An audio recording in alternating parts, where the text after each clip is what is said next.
Hi, my name is Ming and I teach English. I'm going to teach you 40 phrasal verbs today using a short story. I've broken the story down into 6 sections.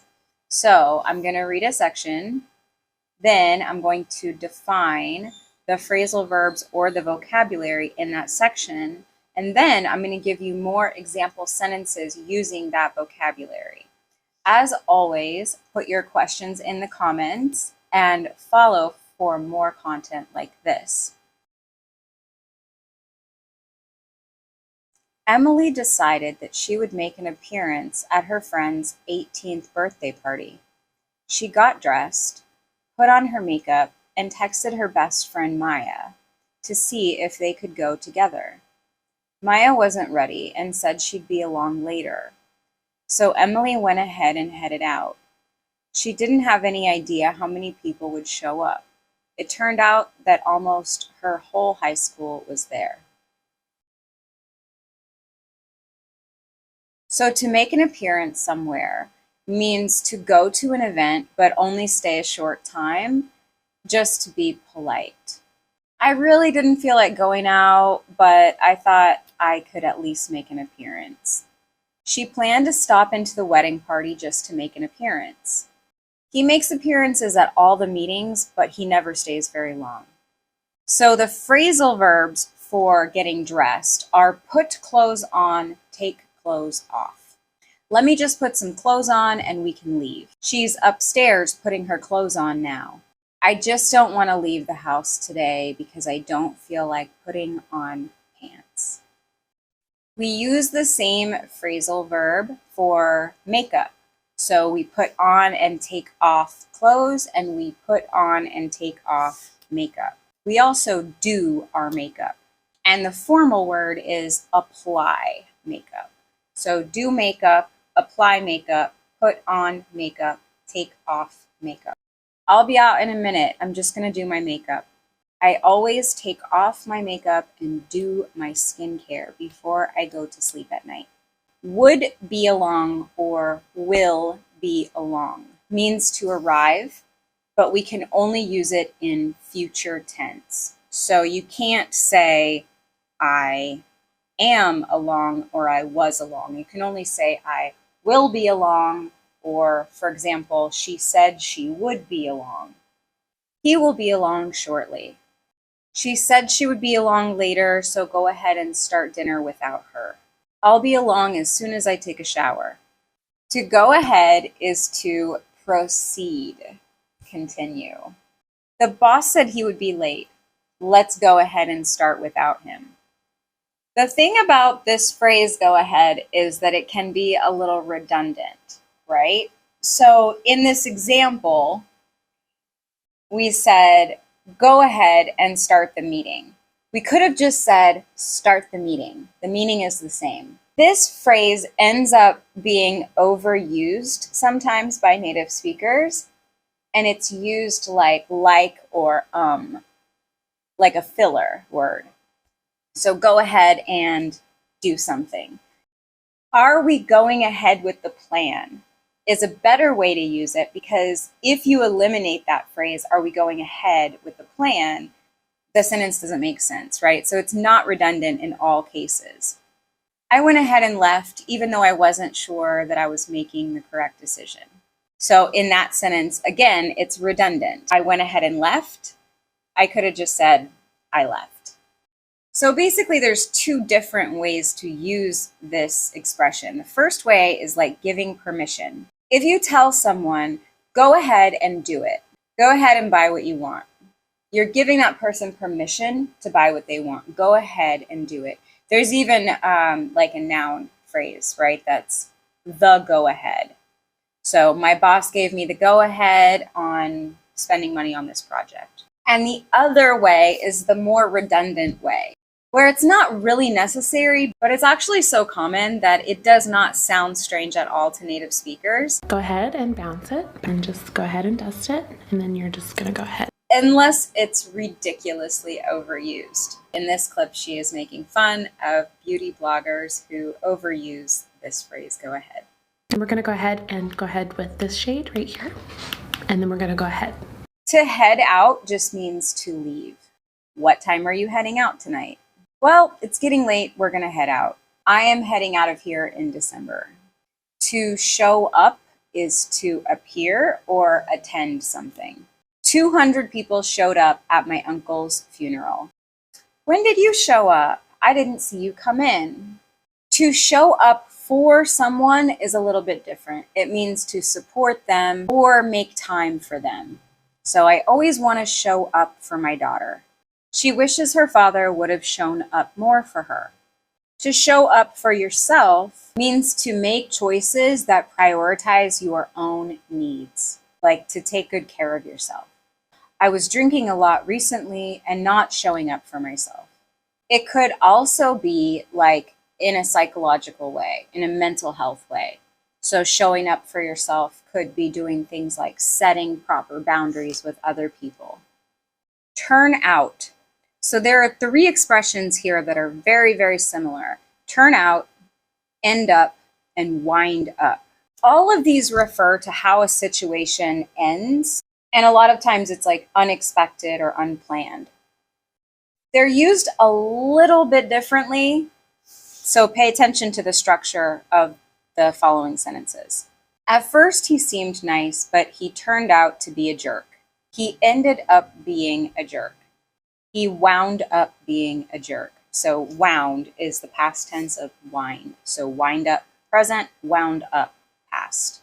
So notice that with turn out, something turns out to be infinitive a certain way. And with end up and wind up, you use the gerund, the ing form. The campaign turned out to be a success. The campaign ended up being a success. The campaign wound up being a success. All the exact same meaning. It's not just past. We can use this in the future or the imaginary future. Stop smoking now or you'll end up getting cancer. I have to work so I don't wind up being homeless. It was her friend Jacob's party. He had told her when she got there to let herself in, so Emily came in the front door without knocking. Inside, no one was even trying to keep it down. The music was blasting and people were talking loudly and joking with each other. Emily said hi to some friends and then made her way out back to the screened-in pool area, thinking it would be quieter. To get somewhere is to arrive, and it is the most common way to say arrive in American English. Arrive sounds super formal. So I did not arrive home, I got home, or I got to work, or when I got to the gym, it was packed, it was really crowded. To let somebody in means to open the door for them and invite them inside. So to let yourself in, if someone says, go ahead and let yourself in, it means you don't have to knock and you can just open the door and walk right in as if it were your house. When her family came to visit, her husband let them in. Don't let anyone in while your mother is out. To come in is also to arrive. When you're talking about travel, you can say come in to a city and come in from another city. I'll be coming in from Hanoi. Are you coming in from New York on Saturday? I'll be coming in to Moscow from Bangkok. Keep it down. Keep the music down. Keep your voice down. Keep it down means be quiet. Please keep the music down. People are sleeping. You have to keep your voice down in the library. Blasting. A lot of times music is referred to as blasting if it's really loud. A similar term is blaring. It can be used with any loud sound. It's just really commonly used with music. They had the music blasting until 8 o'clock in the morning. The sirens are always blaring here.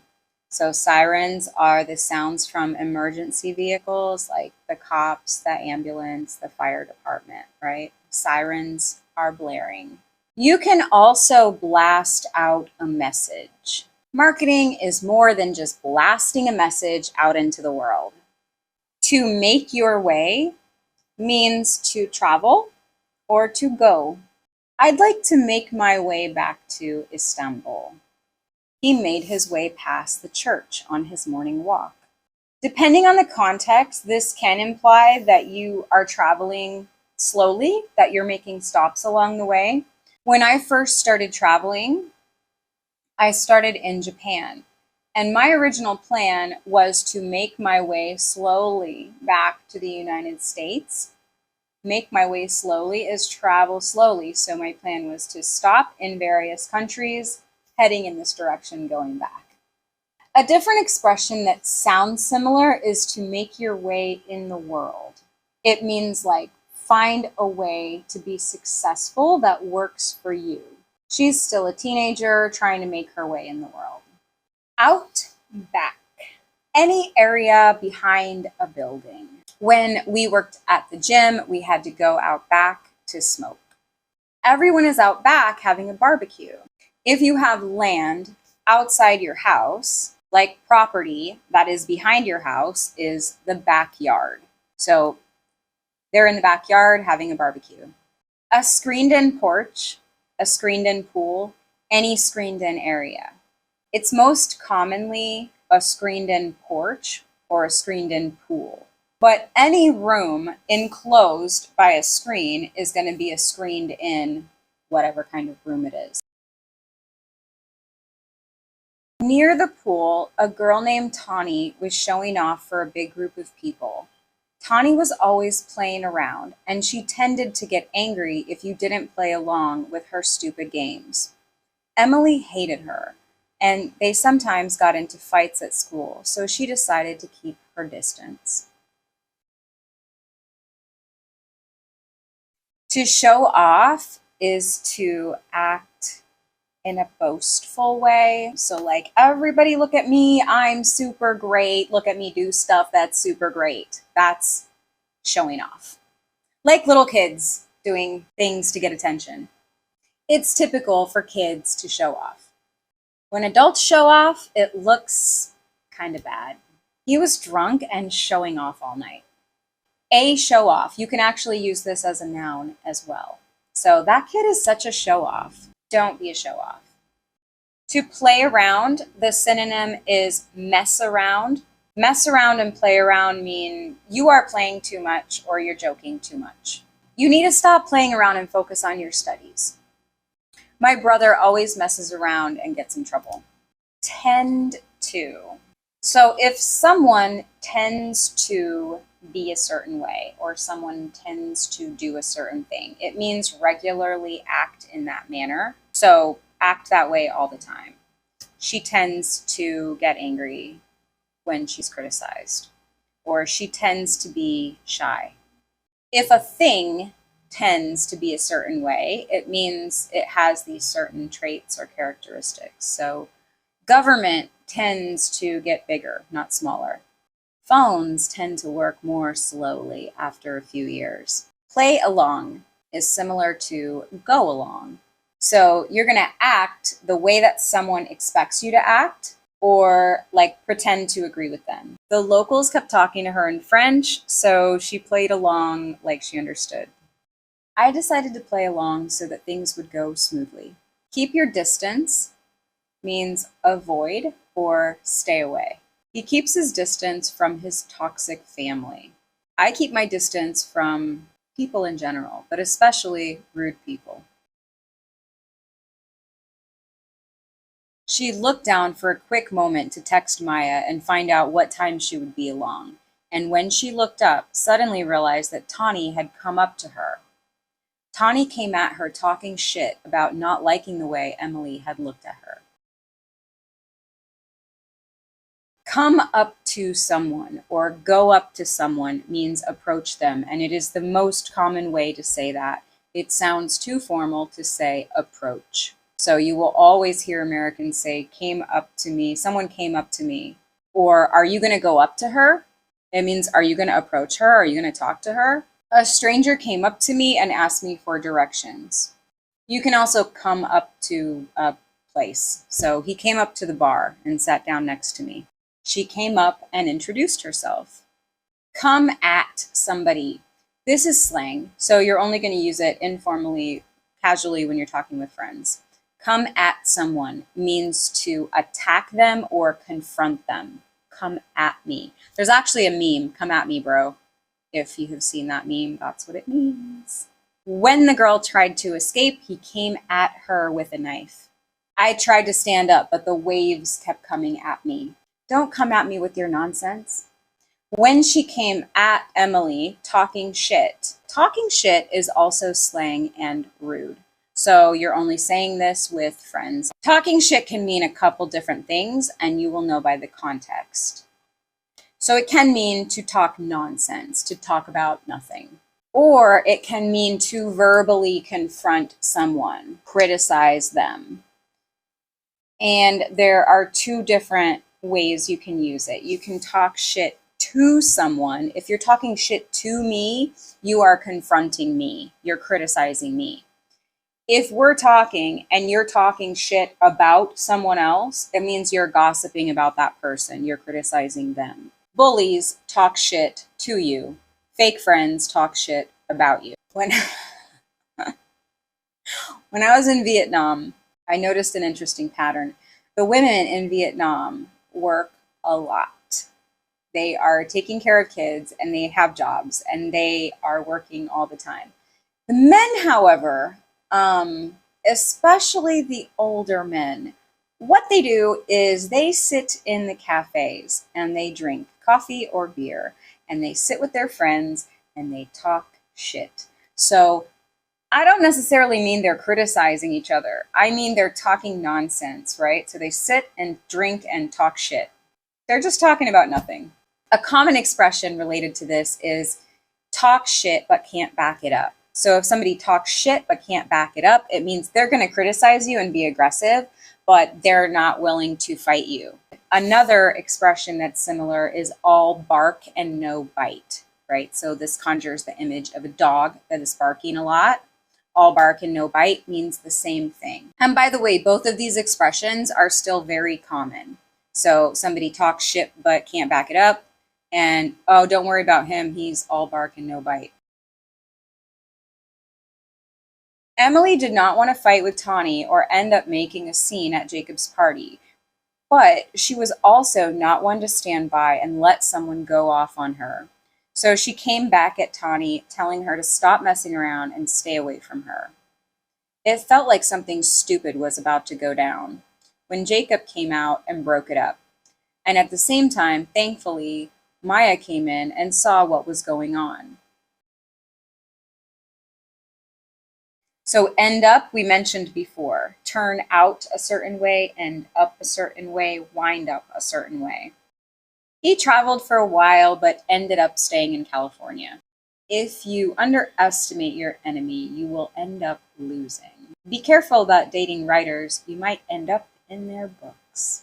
To make a scene means to be noisy and dramatic in public. A related phrase is to throw a fit or throw a tantrum. Throwing a fit or throwing a tantrum is like out of control, angry behavior. This is usually applied to children, but not always, because as we know, grown-ups can also throw fits. The kids threw a fit in the restaurant and made a scene. They're always making a scene and having arguments on the street. When the barista told her they were out of matcha, she threw a fit. Stand by means to be passive and do nothing. He's not the type to stand by and let someone threaten him. Another meaning of stand by is actually just to be ready to receive instructions. So you might hear this used in a slightly different way. Representatives are standing by. It means they're waiting for you to place an order. They're waiting for you to answer your questions. Similar to stand by, like stand by and do nothing, is stand there. So when you say don't just stand there, do something. Stand there implies that you are doing nothing. Like she just stood there and watched. Their dogs started fighting and the owners just stood there and watched. So it implies they did nothing about it. To go off on someone is to be angrily yelling at them and criticizing them about many things. This is never just one criticism. There's always a lot of words involved if someone is going off on you. If he says one more word to me, I'm going to go off on him. Past tense, went off. He made the mistake of making a sarcastic comment to Judge Judy, and she went off on him. Present tense, going off. The principal is busy going off on the student right now. So messing around can be just playing around, or it can be more like annoying someone on purpose. Stop messing around, I have a headache. They're messing around a lot in class and can't stay focused. So sometimes messing around can mean cheating, like in a relationship. So you can tell from the context. I left my boyfriend because he was messing around with someone else. It means he was cheating on me with someone else. Stay away from someone is the most common way to say avoid that person. So again, avoid sounds very formal. Stay away from sounds more casual, more native. I stay away from people who waste my time. He stays away from dogs because he was bitten once. Stay away from me. Going down. If something is going down, this is slang, and it means it's happening.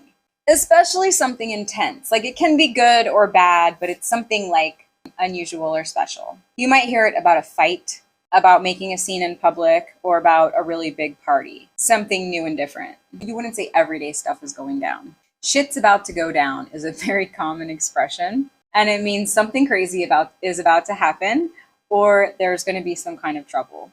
So shit obviously is a cuss word. So if you want a good euphemism for shit, it's stuff.